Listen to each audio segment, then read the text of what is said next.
नमस्कार. आपण पाहत आहात Bahujan Awaaz news channel. Indian Red Cross Society उपशाखा बार्शी संचलित बदिरमुख विद्यालय बार्शी येथे 15 ऑगस्ट स्वातंत्र्य दिन मोठ्या उत्साहात संपन्न. प्रथम प्रतिमा पूजन व ध्वजारोहण पाहुण्यांच्या हस्ते करण्यात आले. यावेळी वंदे मातरम, राष्ट्रगीत, राज्यगीत, ध्वजगीत व भारताचे संविधान वाचन करण्यात आले. पाहुण्यांच्या हस्ते मुलांना खाऊ वाटप करण्यात आले. यावेळी प्रमुख पाहुणे म्हणून उपस्थित होते doctor Pranoti Kokate, Vijaya Kokate, Balaji Shinde, doctor Redke, Karad sir, Machhindra Bhange sir, Meera Bhange, Komal Karad, Gayatri Chavan, Bhalerao sir, Mangesh Rohite, Nagesh Rohite, Asha Aglave, Garad sir, Bugde sir, Mangalkar sir व अहमद शेख हे उपस्थित होते. अहमद शेख यांच्या हस्ते खाऊ वाटप करण्यात आले. यावेळी प्रमुख उपस्थिती गौतम जी कांक्रिया यांची होती. यांनी आपल्या मनोगतात व्यक्त करताना सांगितले की समाजामध्ये दिव्यांग विद्यार्थी शिक्षणापासून वंचित राहू नयेत, त्यांचा विकास झाला पाहिजे असे म्हणाले. डॉक्टर कोकाटे प्रणोती यांनी जरी भाषेचे शब्द ओठावर नसले तरी देशभक्तीचे स्पंदन आमच्या हृदयात वसले आहे. तिरंगाकडे पाहून उंचावतो मान, माझ्या भारत देशाचा मला अभिमान असे म्हणत त्यांनी दिव्यांग व्यक्ती शिक्षण घेऊन स्वावलंबी बनले पाहिजेत. सामान्य विद्यार्थ्याबरोबर आपणही आहोत हे शिक्षणातून सिद्ध होते. गौतमजी कांक्रिया यांनी स्वातंत्र्य दिनाच्या शुभेच्छा दिल्या. मुख्याध्यापक चंद्रकांत मुळे यांनी 15 ऑगस्टचे महत्त्व समजावून सांगितले. कार्यक्रमाचे सूत्रसंचालन प्रशांत गुरव यांनी केले, तर शाळेची प्रस्तावना अश्विनी जगताप यांनी केली. आभार चंद्रकांत मुळे यांनी मानले, तर संस्थेचे अध्यक्ष अतुलजी सोनिग्रा यांनी सर्व विद्यार्थ्यांना स्वातंत्र्य दिनाच्या शुभेच्छा दिल्या. यावेळी माजी मुख्याध्यापक राजकुमार मांगलकर, माजी कला शिक्षक उमाकांत बुगडे, माजी विद्यार्थी, पालक मोठ्या संख्येने उपस्थित होते. कार्यक्रम यशस्वी करण्यासाठी शाळेचे शिक्षक, शिक्षकेतर कर्मचारी आदी उपस्थित होते. धन्यवाद.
निमित्ताच्या आपल्या सगळ्यांना मनापासून हार्दिक हार्दिक शुभेच्छा.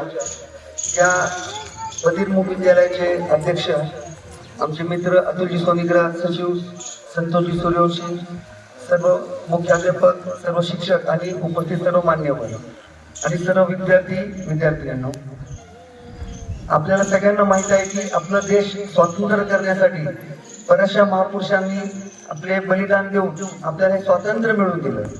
आणि सुरुवातीचे काही वर्ष आपल्याला सगळं सेटल होण्यात लागलं, कारण की 150-200 वर्ष आपण गुलामगिरीमध्ये होतो. पण त्यानंतर आपण जी भरारी घेतली ती आज जर बघितलं तर आपण जगाच्या चौथी सगळ्यात मोठी अर्थव्यवस्था बनलो आहोत. आणि येणाऱ्या टाइम मध्ये आपल्याला नंबर 1 ला जायचं आहे. त्यासाठी आपल्या सगळ्यांचं योगदान, आपल्या सगळ्यांचं प्रामाणिक प्रयत्न हे होणं अत्यंत गरजेचं आहे. आज आपण हे पण बघतो की प्रत्येक क्षेत्रामध्ये आपल्याला संधी उपलब्ध आहे. कुठल्याच क्षेत्र असं नाही की जिथं आपण काम करू शकत नाही किंवा जिथं आपल्याला अडवलं जात आहे. प्रत्येक क्षेत्र आपल्यासाठी खुलं आहे. फक्त गरज आहे प्रामाणिक प्रयत्न आणि सचोटीने काम करण्याची. दुसरं, या शाळेबद्दल मी दोन शब्द सांगू इच्छितो. जसं आता मॅडमनी पण सांगितलं की आम्ही बऱ्याचशा ठिकाणी जातो, परंतु शाळा, शिक्षक आणि विद्यार्थी इथपर्यंत मर्यादित असते. परंतु या शाळेमध्ये मी बघतोय, कारण का मागच्या 10 वर्षापासून आमचे अध्यक्ष शाळेचे आणि सर्व मुख्याध्यापक हे आम्हाला संधी देतात की एक दिवस तुमच्या सोबत वेळ घालवण्याचा. आपल्या आर्थिक क्लबला आपण एक छोटासा कार्यक्रमाचं नियोजन करतो, पण वर्षभर मी बघतो की ही शाळेतले सगळे विद्यार्थी आणि शिक्षक प्रयत्न करतात की विविध रूपाने प्रत्येक गावातल्या व्यक्तींना इथं बोलवून त्यांना शाळेबद्दलची माहिती देऊन इथं काय प्रकारे काम चालतंय, काय प्रकारे शिकवलं जातंय हे दाखवायचा प्रयत्न केला जातो.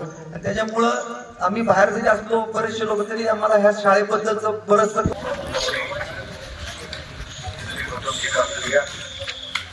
त्याचप्रमाणे संस्थेचे सचिव संतोषजी सूर्यवंशी, डॉक्टर करण शहा, प्रमुख उपस्थिती असलेले श्री बालाजी शिंदे, कोकाटे मॅडम, कराड सर आणि सर्वच मान्यवर.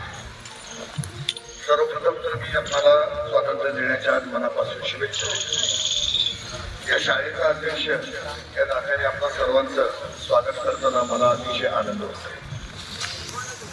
आत्ताच गौतमजीने आपले विचार मांडले. आपल्या विचारांमधून त्यांनी केवळ स्वातंत्र्य नाही तर स्वातंत्र्यानंतरची आपल्या देशाची परिस्थिती, ती इकॉनॉमिक असो किंवा सामाजिक असो, याबद्दलही त्यांनी मार्गदर्शन केलं. खर तर 150 वर्ष पारतंत्र्यात राहिल्यानंतर आपण गुलामगिरीतून मुक्त झालो. पण स्वातंत्र्याचा अर्थ केवळ गुलामगिरीतून मुक्त होणं एवढा नसून आपल्या जिद्दीला, आकांक्षेला, आपल्या स्वप्नांना परिस्थितीवर मात करून त्या पूर्ण करणं हे देखील आहे. आणि छोटी गोष्ट नाहीये. त्या गोष्टी आपण सर्वसामान्य माणसं सुद्धा या लहान मुलांकडून शिकू शकतो हे आज या ठिकाणी आपल्याला या शाळेमध्ये आल्यावर प्रदर्शनी जाणलं. आताच रविकांतनी जेव्हा भाषण केलं त्या मुलांनी, तेव्हा लक्षात येतं की आपल्या शब्दांना मर्यादा असू शकते, आपल्याला शारीरिक मर्यादा असू शकतात, आपल्या जिद्दीला मर्यादा असू शकत नाही, आपल्या आकांक्षाला मर्यादा असू शकत नाही, आपल्या पंखाला मर्यादा असू शकते. आणि आज या विद्यार्थ्यांना ही शाळा केवळ शिक्षण देते असं नाहीये, तर त्यांना समाजामध्ये सन्मानाने जगता यावं अशा पद्धतीचे कौशल्य शिक्षण सुद्धा इथे दिले जाते. परंतु आपण त्याची व्हॅल्यू चांगल्या गोष्टी ऐकण्यासाठी करत नाही. हे मुख बोलायला मिळालंय, परंतु त्याची व्हॅल्यू अनेक चांगल्या गोष्टी बोलण्यासाठी करत नाहीत. बऱ्याच वेळा या कानाद्वारे अनेक वाईट गोष्टी ऐकल्या जातात, या मुखाद्वारे अनेक वाईट गोष्टी बोलल्या जातात. खरं तर हे एक वरदान मला असं वाटतं की वाईट गोष्टी ऐकण्यापासून परमेश्वरांनी मला थांबवलंय. हे विद्यार्थी म्हणजे त्याचं एक रूपक वाटलं मला. खरंच जगामध्ये करण्यासारख्या उत्तमात अतिउत्तम गोष्टी आहेत आणि त्या फक्त बोलण्याने किंवा ऐकण्यानेच आपण एक्सप्रेस नाही करू शकत, परंतु बऱ्याच गोष्टी फील केल्या जाऊ शकतात. मी बसल्या बसल्या सकाळी हेलेन केलर विषयी थोडक्यात वाचलं की अशाही व्यक्ती आहेत की ज्या अंध आहेत, ज्या ऐकू शकत नाहीयेत, परंतु त्या समाजासाठी काय नाही करू शकत. तर असे विद्यार्थी इथे असा शिक्षक वर्ग आहे की जे असे विद्यार्थ्यांना त्यांना घडवण्याची संधी मिळाली आहे. तर खरंच ही एक अशी